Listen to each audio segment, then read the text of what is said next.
Hello, so here we're going to be looking at simplifying algebraic expressions. So the objectives here are to first be able to identify like terms. We need to be able to combine like terms correctly, and we also need to be able to simplify expressions that have powers. So before we get started, we need to know exactly what we mean when we use the term like terms. So like terms are terms that have exactly the same variable and exactly the same power. So for example, we could have 3x and 8x. So these have both exactly the same variable, so they both have x's.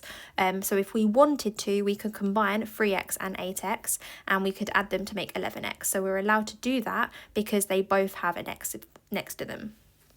So we could also have 4y squared and minus 2y squared, so both of them have a y squared term, so we can combine them, and if we wanted to add them, we would have 4y squared minus 2y squared, which is 2y squared. 3ab and 8ab, again, these have exactly the same variable, so they both have an ab term, so they are also like terms. So x and x squared, these are not like terms, so they have to be absolutely identical. So one of them is x squared and one of them is just x, so they are not the same.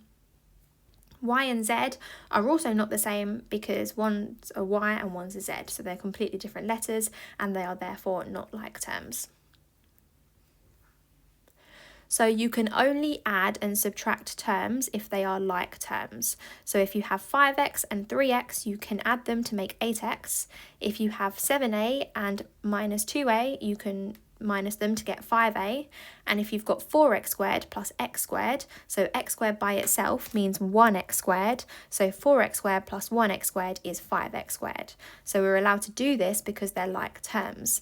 If we had 3a plus 5b, we could not add these because they are not like terms. So the number one rule, we can only add and subtract like terms. So here's an example, so 7x plus 3x. So again, we've got like terms, quite straightforward here. So 7x plus 3x, we have 10x.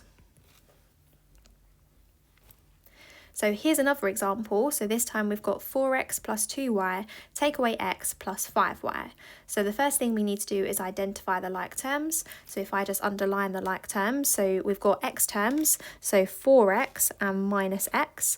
So 4x take away 1x, if you imagine there's an imaginary 1 there. So 4x take away 1x is 3x. And then we've also got y terms, so we've got a 2y and a 5y, so 2y plus 5y is 7y. So the answer to this one is 3x plus 7y.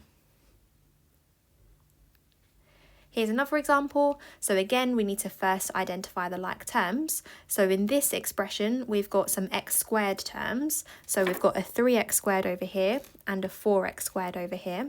So 3x squared plus 4x squared, that is a total of 7x squared.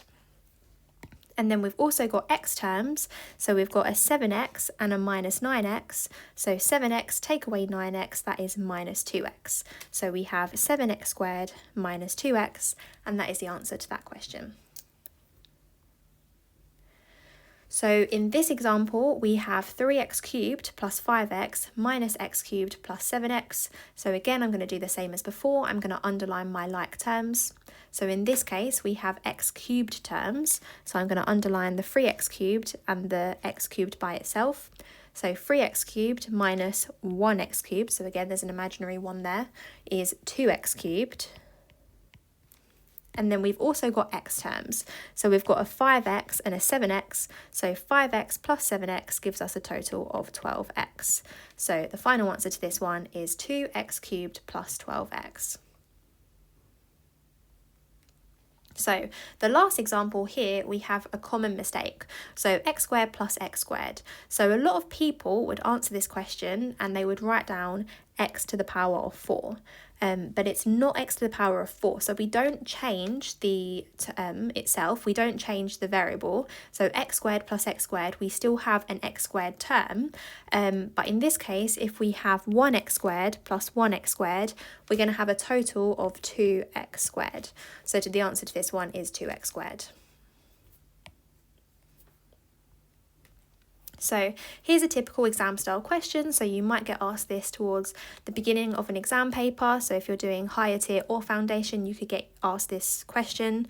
So we have simplify the following: 4x squared plus 6x minus x squared minus 3x plus 9. So again, I'm going to do as I've been doing for the previous questions. I'm going to underline my like terms. So my like terms in this case are 4x squared and minus x squared. So 4x squared minus 1x squared is 3x squared.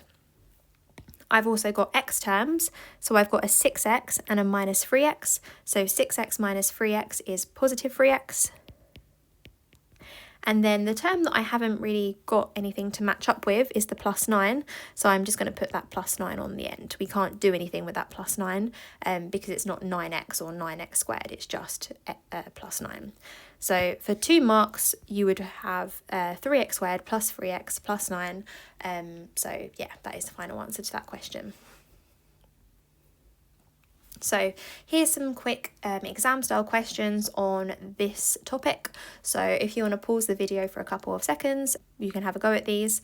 I'll show you the answers in a short moment. Okay, so here are the answers. So for 3x minus 6x, you should have minus 3x. For question number 2, you should have minus 2x squared plus 12x.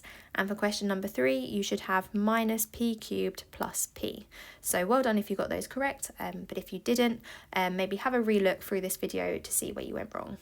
So that's the end of this video. Next time we're going to be looking at expanding brackets.